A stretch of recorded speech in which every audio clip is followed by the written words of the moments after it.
Young as they are already wives and even mothers due to various circumstances. Despite their persistent negative effects on the country's development, early marriages are rampant in most areas of the country, in particular the rural areas. They undisputedly remain one of the major challenges the country is experiencing.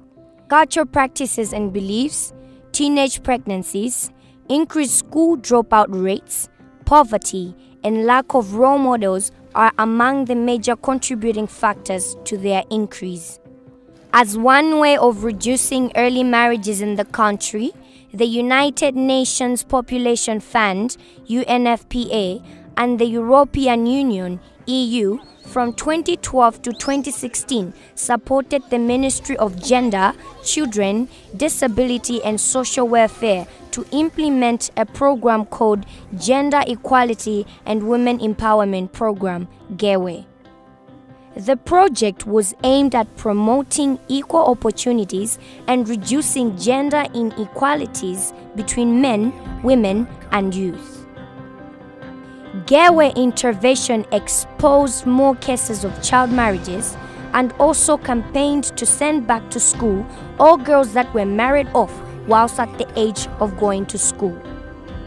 Dan Odalo is the country's representative for UNFPA, and he explains why his organization decided to embark the program in Malawi. Malawi has one of the highest child marriages globally speaking. About 9% of girls in this country will have been married by the time they are 15 years, and another 46% by the time they are 18. So if we accept that marriage before 18 is considered child marriage, then you can agree with me that a lot of them are really married as children. The UNFPA supported program has had a great impact on different communities across the 13 districts in the country where it was implemented. Dedza, a district located to the south of Malawi's capital Lilongwe, is among the districts where a GEWE project was being implemented. It has a population of over 600,000 people. More than 2,400 girls have been rescued from child marriages in the district alone since 2013 when the initiative started. The numbers continue to rise. Playing an active role in eliminating the child marriages in her community is Senior Chief Kachindamoto, who is well known both on the local and international scenes for her tireless efforts in combating early marriages. She has successfully managed to rescue girls from early marriages in her area, let alone encouraging other traditional authorities in the district like Kamenyagwaza, Tambala, and Kachere to follow suit. Not only has Chief Kachindamoto managed to withdraw these young girls and boys from marriage, but she has also played a big role to have them return to school. Mavuta amene akumana nawo wani ndi fees, 2 school uniform, komanso sapato salephera kuti munthu sangaende opanda sapato, kachikwama kamene nthawi zina amati mudzigula ma exercise book nokha, zinthu ngati zimene zikuvuta fama kolowa tikapatsa udindo uja kuti wapita kusukulu kuja. Mwachitsanzo nditero kuti amanditutira anawo dzandibweretsera ku nyumbako kuti ayi amfumu tabwera ana aja ndi awa abereka ati mwezi osikisi kuti akayamba school koma ineyo fees ndilibe monga makamaka secondary school. Vuto lina ndiloti anawa ambiri kutalika kwa maendedwe kafika ku masukulu monga secondary school. Amachitalendi timalumu ndi akachitalendi timalumu kufupi ndi sukuluko ndi anyamatanso amabwero dzachitalendi lumu inayi ndeno gati safe boarding koma si safe boarding ifanya matawa amakalowa somwe atsikana tathetsa mimba wabereka wayamba sukulu mapeto ake 3 months akabwereranso ndi chani ndi mimba kufufuza safe boarding ndepempho ndi hostel. While the campaign to make girls return to school has gathered momentum and the numbers reported are huge, it is not all rosy because these girls face huge challenges in their everyday lives as they struggle to reclaim back their lives by going back to school. Their everyday life is a struggle at home, at school, long distances to school, and lack of community support. Patricia Tobias, now 20 years old, was married at the age of 16. After she decided to go back to school, she was chased from her parents' home. She is still optimistic that she will realize her dream, although the journey is not as smooth. Her life is like this every other day. Mama ndikadzuka ndima kukolopa kwa polisi yathuye anapangalira ndi nyumba ina yamapangira muzo polisi ndiye ndimakakolopa amene kokoma mawa ndikabwera ameneko ndoti mangofika osamba mabwera school kachoko school kuno ndimakafika nkuyamba orunga madzi kwa abwana anga amene ndimalungira madzi ndikachoko ameneko ndimabwera kunsambitsa mwana wanga ndoti ndisesesese kaendirani ndoti makhoni nthawi iso yarani yati ndoti ngati nchakudya ndimangodya madziwo ngakhalire bwera kadya chakudya chamasana ndimangodya ka weekend. Betha Joseph, 17, lost her mother at a very young age. Her father decided to marry her off after sitting for her Standard 8 examinations when she was 15 years old. She was in an abusive marriage, which only lasted for a year. She has since gone back to school and is in Form 2 at Takataka Community Day Secondary School. She sees a bright future now since she's back in school and has people to help her on past challenges. Ndimaswa chithandizo monga sopo, zovala ndi chisamaliro ndithu pathubilanga. Kumbali ya zokhudza ku skuluku, chithandizo ndithu cha ku skuluku ngati makope, kayendedweso ka ku skulu pena kamakhala kovuta.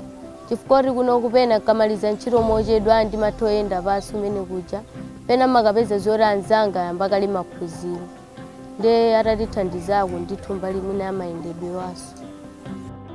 While at the age of 17 and in Standard 7, Fanny Maseko got married with the hope that she would get herself out of poverty. Little did she know that she was actually worsening it. She was doing pieceworks to buy food for her husband and son. Her husband would beat her up and decide to call it quits and go back to her parents' home. She is currently in Form 1 at Takataka Community Secondary School and dreams of becoming a doctor after finishing school.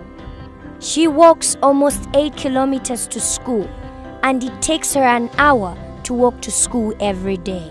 Mavuto ndikumana nawo anthu akumandinena kuti ndinoyamwitsa komano sindimazilengera chifukwa ndikamakhala ndikukumbukira mavuto amene nali nawo ndikumandinena pa sukulu sindimazilengera chifukwa ndineza kuti ineyo ndikhala ndisiye ku sukulu ngakumandizoti ndizomwezija bwanji ndingokhalabe malinga ndi imene tsogolo langa ndikula ndikulionera kuti ndikamabwerera ku nyumba ndizikhala ndi nkhawa ndidzipireso ndidziwa kumana mavuto bwanji ndipanga tsogolo langa lizana kuti ndidzakhale dokotala. But how do some parents feel to see their daughter is back in school? And what are their plans to ensure their daughter doesn't repeat the same mistake? Makhala olimpikitsa mwanayo kuti mwana iwe tsogolo lako limene akachinda mora atitani kuti atipangire olimpika ni sukulu mabanja satha. To most girls and parents, poverty is the major reason why early marriages are rampant. They have, however, realized that early marriages have actually increased their poverty. Moyo wanga vanopona sinthabe poli ndimabwera sukulu siyana kuti ndizikhala mabanja awo ndimavulika kwambiri ndi mwamunayo chifukwa chakudyaso ineyo kuti timativula usiku peza. Nde amunawo ankandizuza ankandimenya penanso ndinkagona ndi njala. Madalitso Chidati is head teacher of Takataka Community Day Secondary School in Dedza District. He says his school's enrollment has increased due to children who are withdrawn from the early marriages. According to Chidati, some of the children are also performing well in class, while others still struggle due to several factors. bwino. Komanso nthawi zina amene oti performance yawo sili bwino kwambiri amaoneka kuti akati abwerera chidwi chawo chimakhala chozama kusiyana ndi chawena amene akhala pompano amene adangozolowera kuti ali pa sukulu. Ana amene oti achita kubweranso performance yawo amene tili nawowa ili bwino. Komanso wena amene sili bwino kwenikweni ndi achidwi kwambiri amakhala ngati kuti azindikiranso mwapadera kufunika kwake kuti akhale ku sukulu ndi amalimbikira. While many people have welcomed the initiative of ending child marriages in many communities, some still think there is little or nothing at all that is being done to ensure the girls remain in school. They face even more challenges than before. But is staying in marriage a solution? Pali ma committees amene tidapanga midzimo. One kuli a child protection, nde pali community policing, nde pali a mother group, nde pali secret mothers and secret fathers. Ma secret mothers ndi ma secret fathers ndi amene maso akachenda moto oonetsetsa kuti kodi anaja akukumananso kapena makolowa akumulandirabe mtsikanayo kubanja kwawoku chikuchita kukhanga tikumachita survey kuona ndithu kuti kodi zili basi. Ndiye mavuto amene timakumana nawo popeza kuti atsikana anavomereza kubwereranso ku sukulu. Ndeno akamaliza sukulu ija kuti alekeza form 4 chimene chimavuta ndikusowa kwa njira zoti alowere ngati mbali yoti kunoko tikusowa ma technical school kaya mwina atsikana aja ngati bada kali pa sukulu mafiza amene akutisowa.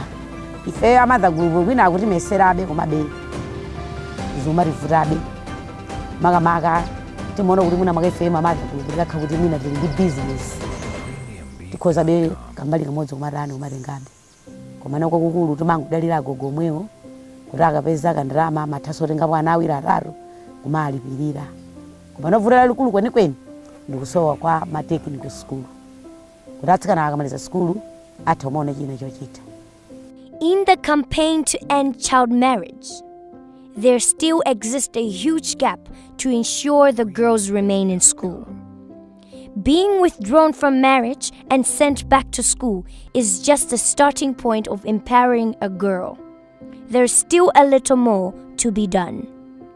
In their everyday life, they struggle to find soap, food, and some are single parents with no one to look up to. Bonobo moyo wanga oyenda bwino mbiri. Jabe uri furandu mpawe bakumubana mwino mbato sobo kusukulu kujokale for uniform ya kudoswa sobo yabira endiso fees muri vuraso bono. Mafuna ramandibira ko sukulu fees. Maso malingana ndo mpawe bakumubatu bano bena ari matogona ndinjara ari mafura aramaritandiza ko kumbali mini. Fees kabene je kujja. Ndikamekeza ndazanga ana makambena zokudza ndi school azathu akamati nne antamona ngai kuti masankhana kuti makondokeze kokha khana koma sili masankhana fati mapanga zimezi ndi zimene anthu amene kamekeza na amari yankhula. To those that have completed secondary school, still struggle to get other opportunities to advance their education. Is this where the campaign to end child marriage should stop?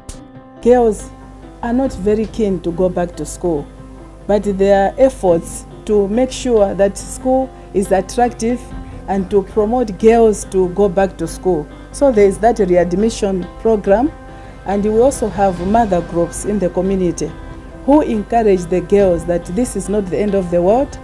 Maybe some of them have also went through the same process, and they later on succeeded.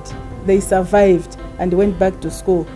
Girls like Fanny, Betha, and Patricia stand as examples of the untold stories of girls that have returned to school.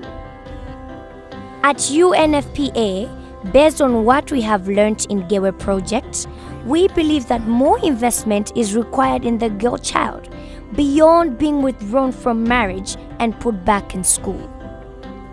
The community has to be supportive. The school environment has to be supportive to the girls. Parents and guardians should support the girls. The United Nations Population Fund, UNFPA, believes eradicating child marriages and investing further in the girl child can positively contribute to the country's development, and calls for concerted efforts from individuals, government, and the non-governmental organizations. Beyond going back to school, there are the untold stories.